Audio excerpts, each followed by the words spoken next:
اسلام میں تو کئی یہ چیز مینشن ہے کہ ایک بار کا بخار کا علاج یہ ہے اور اس چیز کا یہ ہے، اور پھر ساتھ آپ فطرت کی بات کرتے ہیں. آپ نے تو بھی ایک پوڈ کاسٹ میں یہ بھی کہہ دیا کہ جوتا پہننا بھی آپ کے لیے نقصان دہ ہو سکتا ہے. تو پہلے کی جو انسان گزرے ہیں جو جنگلوں میں رہتے تھے، ان کی اگر زندگیاں نہیں، میں نے یہ نہیں کہا کہ جوتا بالکل نہیں پہننا.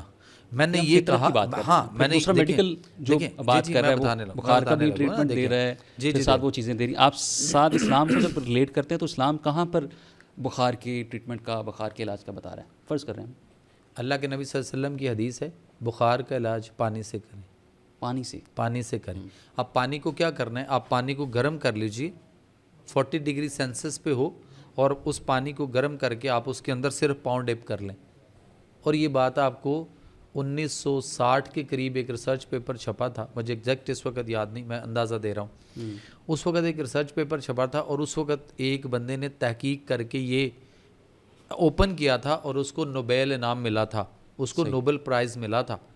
اس نے کہا تھا بخار کا علاج پانی سے کیسے کرو؟ اس نے کہا پانی گرم پانی میں ڈپ کرو، پاؤں اپنے گرم پانی میں ڈپ کرو، اور آدھا گھنٹہ بیٹھے رہو.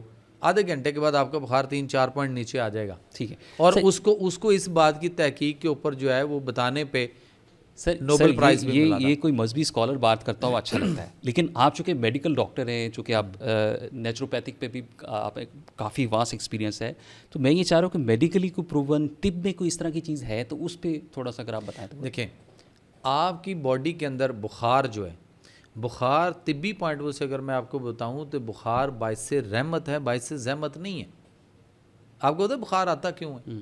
بخار اس لیے آتا ہے کہ جب ہمارے جسم کے اندر کوئی بھی ٹاکسز، زہریلے مادے، فاسد مادے باڈی کے اندر رک جائیں، اور وہ کوئی ایسی پرابلم کریں جو آگے کسی بڑی بیماری یا کسی مسئلے کا یا ہمارے آرگن کسی کا خرابی کا باعث بنتے ہوں، تو اس کے لیے ہمارے جسم کا اینٹی بائیوٹک عمل جو قدرتی عمل ہے ہماری باڈی کے اندر، اللہ تعالیٰ نے نا امیون سسٹم جس کو کہتے ہیں، اللہ تعالیٰ نے ایک ہیلنگ پاور بھی رکھی ہے انسان کے اندر. اچھا ڈاکٹر صاحب، یہ جو ساری آپ سائنس بیان کر رہے ہیں، یہ نہ تو اسلام میں ہے، یہ صرف آپ کی ہے. میڈیکل سائنس کو آپ کیوں ڈینائی کرتے ہیں؟ چونکہ آپ نہیں، میری سائنس نہیں، میں جو بات کر رہا ہوں نا اس کو پہلے یا تو پورا سن لینا، آپ کو پھر سمجھ آئے گی.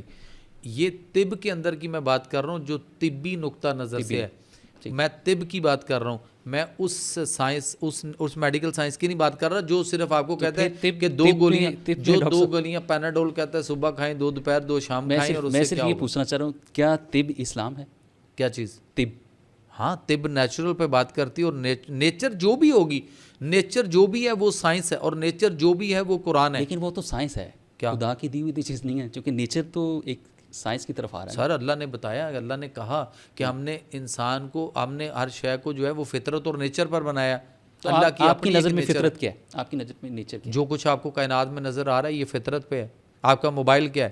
یہ اس موبائل کو جس کمپنی نے بنایا یہ بھی ایک نیچر ہے، اس کی بھی ایک نیچر ہے. کمپنی نے اس کو کہا نہیں، اس کو آپ سائنس، وہ یہ اور سائنس ہے نا، اب اس سے ریلیٹ نہ کریں. یہ موبائل آپ کا کسی فطرت نیچر پہ بنا نا. اگر یہ موبائل آپ کا واٹر پروف نہیں ہے، آپ اس کو پانی کے اندر ایک دفعہ ایسے ڈپ کر کے دکھائیں مجھے، اس کی فطرت کے ساتھ چھیڑخانی کریں، کیا ہوگا؟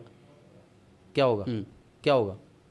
خراب ہوگا یا نہیں ہوگا؟ اس کے سافٹ ویئر یا ہارڈ ویئر میں کوئی پرابلم آئے گی یا نہیں آئے گی؟